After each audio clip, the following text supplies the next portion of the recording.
What does the retirement of Tom Brady mean for the Buccaneers and the NFL as a whole for 2021? How do we look at it from a fantasy football perspective for the Buck skill players and what they might do at quarterback? It's time to break it down all here on a special Locked On Fantasy Football. You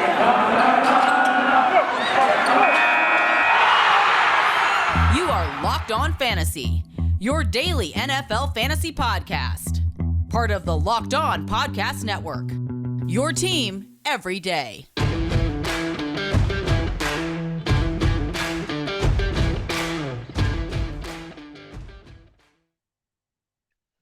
Greetings, everyone, and welcome to another edition of the Locked On Fantasy Football Podcast. As usual, I'm your host, Vinnie Iyer, and I'm not doing this.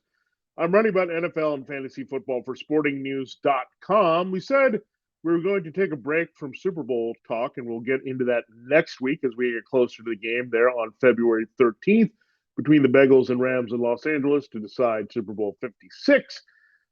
We want to take a break, however, to recognize the biggest news of the week. Tom Brady, now officially retired. We heard about the rumors there on Saturday. The reports came out. There was a little bit back and forth on whether they were true and where Tom Brady stood there in the process of all this. And the coaching staff and team said he hadn't said anything. And then he went on his podcast there with Larry Fitzgerald, Let's Go. And he kind of cleared things up that he was going to make a decision on his terms. Well, looks like he had already made the decision. He just wanted to get out his statement his way. And that's what happened here on Tuesday. So a little bit of breaking news before we recorded this show. So what we're going to do is look at Tom Brady, look back, and a little bit of tribute to him. What he meant as a reality quarterback in the league is pretty obvious, but he also turned into a pretty special fantasy quarterback. So we'll talk about that. And then we'll look at what happens to the Buccaneers skill players, where we think things are going to go in the direction of their receivers and running backs and all that. So a little bit of an offseason preview for Tampa Bay. And then we'll close the show just what are the quarterback options? Who are the quarterbacks that can make it work and keep up the high level of production that Tom Brady leaves behind in his retirement here with his second team. So we'll break all that down for you.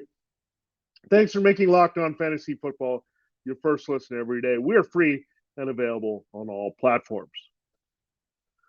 Now, in terms of reality with his Super Bowl rings, he's the GOAT. He's the guy that was unstoppable, racked up the rings, went to 10 Super Bowls, went 7 for 10 in those games, losing twice to the Giants and Eli Manning, once to the Eagles late in his career. But he capped it off there, Super Bowl 55, Bucs routing the Chiefs for a 7th ring, his one ring outside of New England here. So what a great career for Tom Brady. And remember, he wasn't a big fantasy football asset early in his career, that he was playing off the defense a little bit. And the game was different, that you had 25 to 30 touchdown passes was pretty good if you were playing fantasy. And you could stream quarterbacks.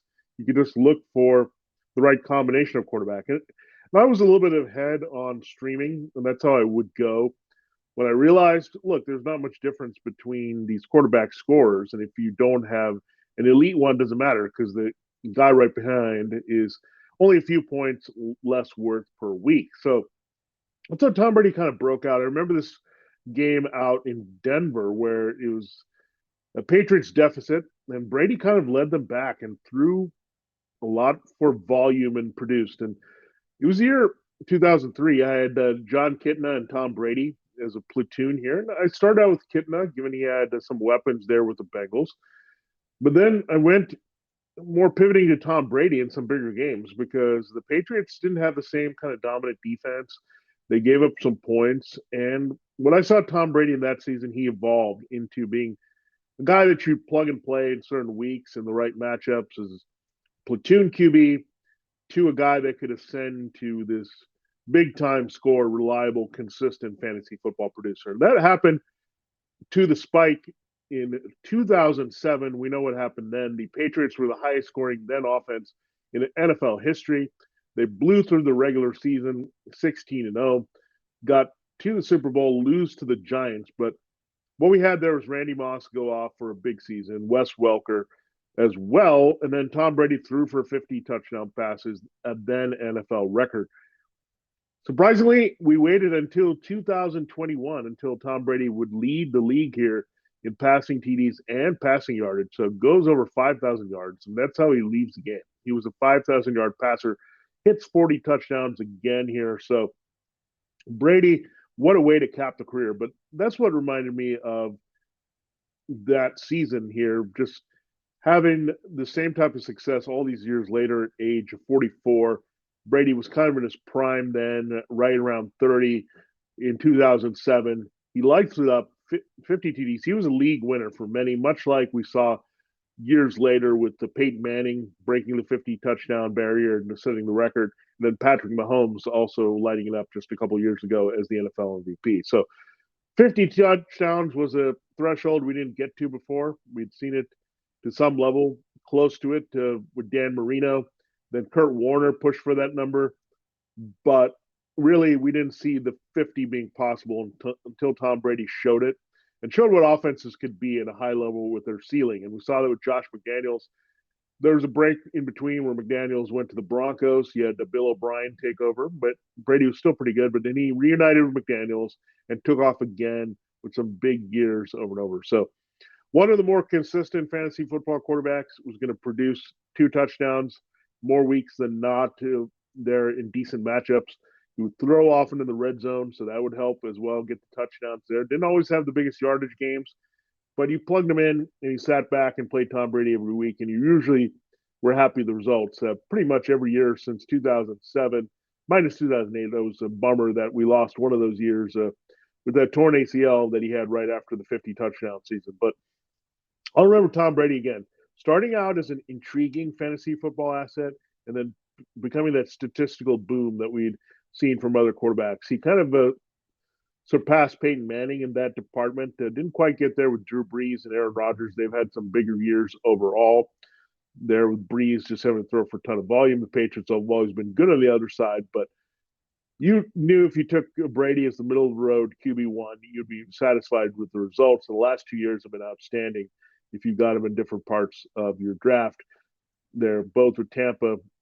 He had a rough couple of years in New England, but rebounded big time to show us that if you put enough weapons and he's in decent offense, Brady's going to produce. And he did produce till the end. So we'll miss having that consistent score in fantasy football. They're hard to find over the years, year in and year out, tried and true, especially the other positions having a little bit shorter longevity, running back and wide receiver. But for Brady to play so long and be so good and so statistically relevant, that made us think of him as the GOAT in fantasy football in many ways, not with just the pure numbers, but just with the factor of him being consistent and playing at a high level and knowing what we're going to get from him week in and week out. And we struggle without a lot of other quarterbacks and the volatility that comes in that position for fantasy. But yeah, Tom Brady, the greatest of all time in reality football with his rings and championships. In fantasy, one of the all-time great quarterbacks. So very exciting to see what he did, and also we'll be sad to see him not in the game anymore that we love in fantasy. All right, we will break down more of what the Buccaneers are looking like without Tom Brady here, what's left with them. And then we'll look at the quarterback carousel in the NFL, where things could improve there. So we will check that out here in our next 2 segments. First, I got to tell you that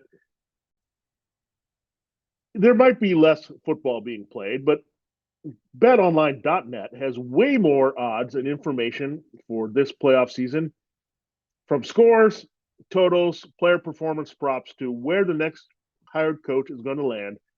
BetOnline is the number 1 spot for all things NFL heading into 2022. And it's not just football. BetOnline.net's basketball, hockey, boxing, and UFC odds coverage is the best in the business, from sports right down to your favorite Vegas casino games. BetOnline is your number 1 online wagering destination. BetOnline, the fastest and easiest way to wager on all your favorite sports and play your favorite games. BetOnline, betonline.net. That's where the game starts. All right, we will continue here looking at the Bucs receivers and Mike Evans and some of the guys that are going to be in the mix here without Brady. Thanks for making Locked On Fantasy Football your first listen every day. We are free and available for you on all platforms, and excited that we can share with you our thoughts on Tom Brady here. So we know without Tom Brady, what do we do with Mike Evans and Chris Godwin? We presume that they'll put the franchise tag on Godwin again, or they'll work out a long-term deal. Probably the latter, just so they can get some salary relief here, given they're pretty cap strapped, only around $8 million, really less than that under the cap available. They'll get some money from Brady, but not the full 20 million. They'll have to work some things out with him. They'll have to defer some dead money costs here. So up to 20 million is available. We'll see how much of that they can get. So maybe you're looking around 30 million available in cap, but keep in mind if they go after a veteran quarterback, they got to spend money on that quarterback, usually 15 to 16 million on the lower end and much higher than that if you go up here. So really a lot of that money will go there if that's where they go, whether it's a top flight guy that's available or a kind of bridge veteran free agent that's on the carousel here. So we'll talk about that in our last segment. But looking at Mike Evans, keep in mind Mike Evans has produced with everybody in his career. He's one of the most consistent fantasy football assets because he's one of the most talented wide receivers. He's big, fast, strong, can make the big plays, can also finish well in the red zone with his catch radius. So Mike Evans, remember, him and Chris Godwin both went off with Jameis Winston. We know Winston had all those interceptions, and that's why they went in the Brady direction to get the high risk with the biscuit and without the risk it. And that's what they got with Tom Brady. They basically got Jameis Winston's prolific numbers without the prolific mistakes and the interception totals that racked up. So Mike Evans continued to produce on a high level. So did Chris Godwin. I think it has bumped up a few notches, but in some ways it was also limited because Tom Brady would spread the ball around. They introduced Antonio Brown in the mix because before it was just Evans and Godwin. And then you added Rob Gronkowski there as a key target for Brady. So these two guys maybe took away some touchdown opportunities from Evans and Godwin, where before Brady with Winston, they were dominating there as the clear number one and number two. They were hurt late in the year, and then they had Brashad Perriman step in and fill at wide receiver there in the Winston era. And so Evans and Godwin are going to be fine. They're going to produce with anyone because that's how good they are. And let's make sure we keep them together. We want Godwin to deflect attention from Evans. I know sometimes it's different with the slot and outside with where Godwin lines up and the type of cover men that he sees versus Evans sees, but that's important to keep these two guys together because they have a good outside inside size, speed, strength game here going. So looking at that, it is a good place here for the Buccaneers at wide receiver. Now they got to replace Antonio Brown. Rob Gronkowski's probably headed to the retirement stage here as well with Tom Brady leaving the game. He's 33 years old coming up here. So Brady should be out here. And that's what we're looking at here for the Bucs. OJ Howard is also a free agent here. So OJ Howard, I'm guessing they're going to say goodbye to. I don't think Bruce Arians has ever been a fan. He's been more of a blocking guy for them anyway. So OJ Howard's gone. You can figure Gronk is gone. So Cameron Brate has an opportunity here to step up in the current state. If Evans and Godwin are the main receivers, who's your third receiver right now? Do you look at Scotty Miller? Tyler Johnson has showed some promise here, but it seemed a little limited as well. They've had Cyril Grayson have some flashes as well for the Buccaneers, but the Buccaneers could certainly target a big play receiver. I have them taking Jahan Dotson at number 27 overall in the first round. He's a speedster out of Penn State. So we'll see if that's where they can go. Do they go there and change it up and go to quarterback with that pick? We'll see what happens. But Evans and Godwin, I think right now you have to be temper expectations, put both of them as wide receiver twos, regardless of where's the quarterback. Cameron Brate might have some back end tight end one value based on the situation. And the other thing is we're looking at the backfield here. Leonard Fournette's a free agent. Giovanni Bernard's a free agent. Ronald Jones is a free agent. And Le'Veon Bell's a free agent. So Keyshawn Vaughn would be your starter now. And Keyshawn did look pretty good with some extended opportunities with Fournette out down the stretch. So some things to watch there. In Tampa, what do they do in the backfield? Do they bring Fournette back? Is Fournette interested in coming back on another short-term deal without Brady in the mix? Brady was a big part of recruiting him and getting him to tie with Bruce Arians. Now with him gone, like Gronkowski, is Fournette out of the mix and wanting to find a different home and maybe go to a team that can afford and pay a little bit more for his services after his breakout work here with the Bucs in last year's playoffs through this regular season when healthy. So Fournette may be looking elsewhere. He's still a young running back, and this could be a big last contract for him before he hits the older stage and starts wearing down. So something to watch there. Giovanni Bernard didn't really do much here. He was a receiving back, but Fournette really took over that spot. So Bernard had a very limited role. He was also a lobbied guy by Brady to try to be the new James White. So I would think without Brady, Bernard's going to have trouble coming back. And we know Le'Veon Bell was just a flyer. So, and on top of that, Ronald Jones, I don't think Bruce Arians was a fan of Ronald Jones ever either. I think they liked his power running to close out games, but that kind of faded here as Fournette took over that and got more comfortable with the offense. So I would expect he's gone here. You just can't afford to push things on running back. So Fournette's gone. I think everyone else is gone here. So Keyshawn Vaughn has a nice opportunity here in this backfield to be a complete back.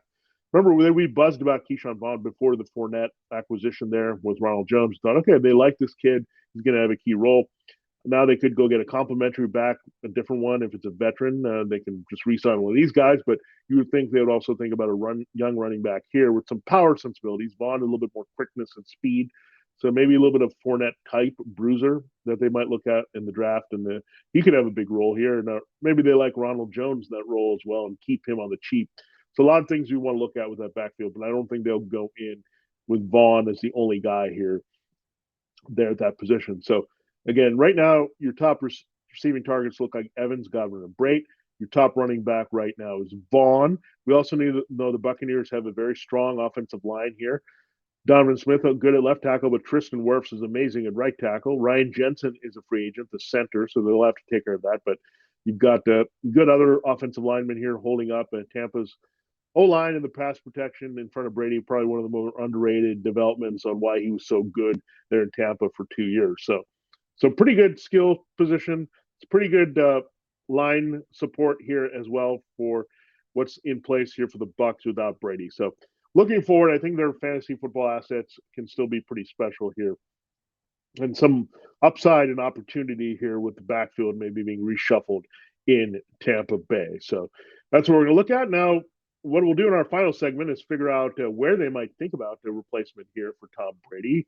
They got multiple layers from trading for a big name to a veteran bridge to a young rookie quarterback. So there's all kinds of things you can look at here for the Bucs. All right, we will break down that in our final segment. But first, I got to tell you more about Rock Auto. Rock Auto is the place you want to go for the best prices here. Online, you can save time and money when using Rock Auto to get your auto parts. Why don't you spend 30, 50, even 100% more on the same parts from the chain store or car dealership when Rock Auto is a family business serving auto parts customers for years? Rock Auto prices are reliably low for every customer there. Whether you're looking for a very obvious part or a very obscure part for a rare car, Rock Auto's got you covered. They have everything from brake parts, tail lamps, motor oil, and even new carpet. So go check out rockauto.com right now. Proud to have them here as a sponsor of Locked On Fantasy Football. Go to rockauto.com right now and see all the parts available for your car, truck. Right, Locked On. How did you hear about us box? And we sent you. Amazing selection, reliably low prices, all the parts your car will ever need. Find them at rockauto.com. All right, it is time to break down what the Buccaneers might do at quarterback. So let's start with just right under their noses. It's Kyle Trask, the second-round pick out of Florida. He developed okay under Tom Brady. There was a little bit of a project as a second-round pick in relation to all those first-rounders that went in 2021. He's got some promise, a good, accurate passer, not all that athletic, can move around a little bit, but more of a pocket guy hanging in there, throwing downfield. He has a pretty good arm. So arm and accuracy are Kyle Trask's strengths. He's not going to move around and extend plays that way. He's going to have to learn to avoid pressure and get used to playing live action in the NFL after not doing so at all here in 2021. So there's some promise with Trask. Bruce Arians is very good with young quarterbacks. We've seen it with Andrew Luck. We've seen it with Ben Roethlisberger. So they could go in that direction. Again, number 27 overall is where they're picking in the first round. So they could look at a Carson Strong of Nevada if he continues to grow his stock here at the Senior Bowl.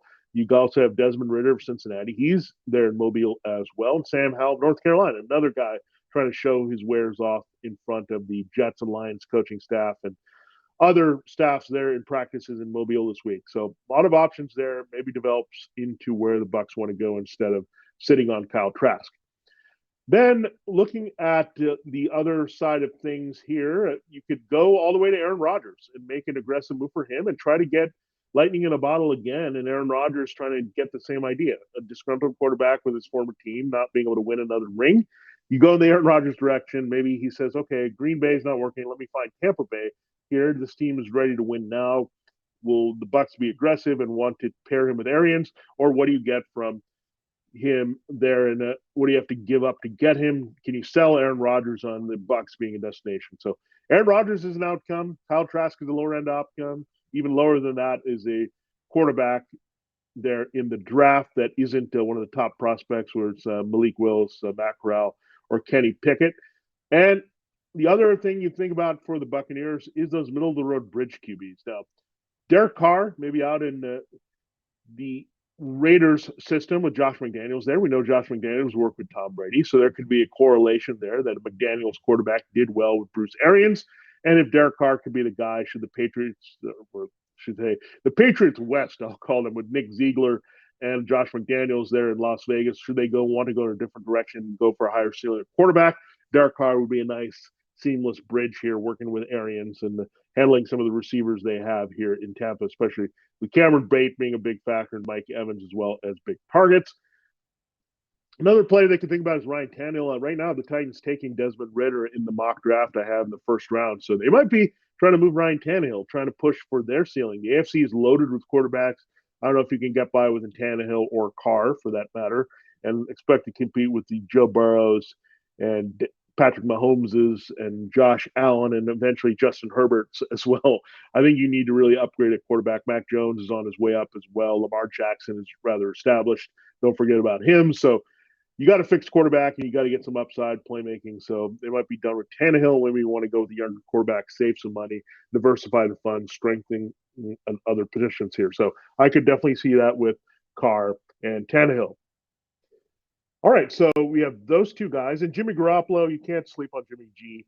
He is another Tom Brady kind of surrogate here. Brady could lobby for him. Jimmy G got it done with a good supporting cast there in San Francisco for a very successful team and coach off some offensive-minded Kyle Shanahan. So some parallels there that could happen here with Jimmy G possibly landing in Tampa. We know he's played his last down for the 49ers. Too expensive, and Trey Lance, first-round pick, is waiting a wing. So those are the options I kind of explored at depth on sportingnews.com. But Aaron Rodgers, Russell Wilson on the higher end. In the middle, you have Jimmy Garoppolo, Derek Carr, and Ryan Tannehill. Then on the lower end, Kyle Trask, or a rookie to be named here, either in the first or second round of the 2022 NFL Draft. All right, there you have it. There's my reaction to Tom Brady, what we're going to miss in fantasy football without him, what the Bucs need in fantasy football to help their players, and where a quarterback could go to be successful and have a fantasy individual impact the way that Brady did in Tampa. So good comprehensive look at that retirement. We'll get back on track and we'll do some year in review stuff as well. Continue to do that. We just did a career in review with Tom Brady and looking forward as well here in Lockdown Fantasy Football. So giving you different angles here of the game and crossing over a little bit in the NFL. That's what we do. All right. Thanks so much for listening to Locked On Fantasy Football. Now make your second listen Locked On Bets here on the network, your gambling insider show here, hosted by your boy Q and featuring the expert analysis of Lee Sterling. For Locked On Fantasy Football, this has been Vinnie Iyer. Have a great day, and we'll see you as we continue breaking down the 2022 NFL offseason from a fantasy football perspective.